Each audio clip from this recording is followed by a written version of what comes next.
বাংলাদেশের সীমান্তবর্তী রাজ্যগুলোতে আঞ্চলিক যোগাযোগ বৃদ্ধি এবং কৌশলগত নিরাপত্তা নিশ্চিত করতে দ্বিতীয় বিশ্বযুদ্ধের সময়কার 5টি পরিত্যক্ত এয়ার স্ট্রিপ বা বিমান ঘাঁটি পুনরুজ্জীবিত করার পরিকল্পনা নিয়েছে ভারত সরকার।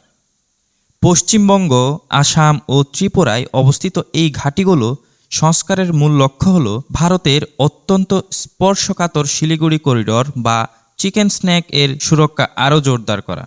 ভারতীয় সংবাদ মাধ্যম টাইমস অব ইন্ডিয়ার প্রতিবেদন অনুযায়ী এমন এক সময়ে এই উদ্যোগ নেওয়া হয়েছে যখন প্রতিবেশী বাংলাদেশের সঙ্গে ভারতের কূটনৈতিক সম্পর্ক ইতিহাসের সর্বনিম্ন স্তরে অবস্থান করছে।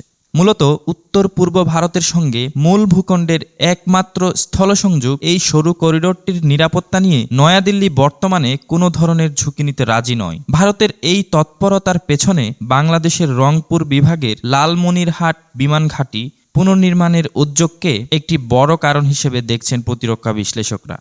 লালমনিরহাট বিমান ঘাঁটিটি ভারতের শিলিগুড়ি করিডোরের খুব কাছাকাছি অবস্থিত হওয়ায় ভারতের সামরিক মহলে উদ্বেগ তৈরি হয়েছে।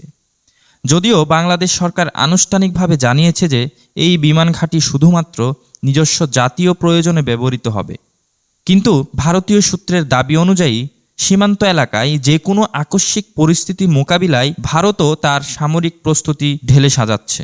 এরই মধ্যে পশ্চিমবঙ্গ ও বিহারের সীমান্তবর্তী এলাকাগুলোতে লাচিত বরফুকন নামে 3টি নতুন সেনাঘাঁটি স্থাপন করা হয়েছে এবং এই 5টি এয়ার স্ট্রিপ সচল করার প্রক্রিয়া সেই সামরিক প্রস্তুতিরই একটি অংশ।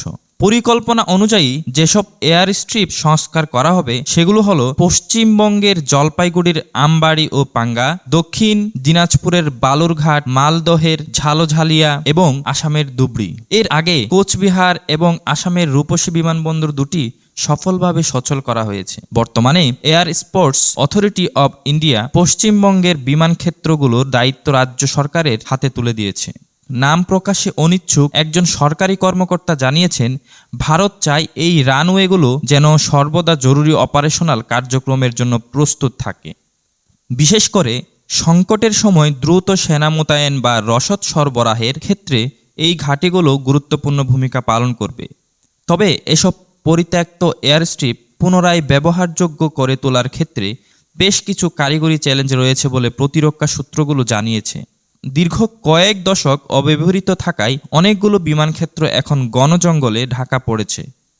রানওয়েগুলো ভেঙে ক্ষতিগ্রস্ত হয়েছে এবং কোনো ক্ষেত্রে রানওয়ের চারপাশ ঘিরে জনবসতি গড়ে উঠেছে। ফলে বড় ধরনের যুদ্ধ বিমানের অপারেশনের জন্য এগুলো বর্তমানে উপযুক্ত না হলেও সামান্য মেরামতের মাধ্যমে জরুরি পরিস্থিতিতে হেলিকপ্টার বা ছোট সামরিক বিমান নামানোর উপযোগী করে তোলার চেষ্টা চলছে। সীমান্তের ওপারে ভূ রাজনৈতিক পরিবর্তনের প্রেক্ষাপটে ভারত তার উত্তর পূর্বাঞ্চলকে সুরক্ষিত রাখতে এই কৌশলগত প্রতিরক্ষা পরিকাঠামো গড়ায় সর্বোচ্চ গুরুত্ব দিচ্ছে। Sadek Chowdhury, enter TV news.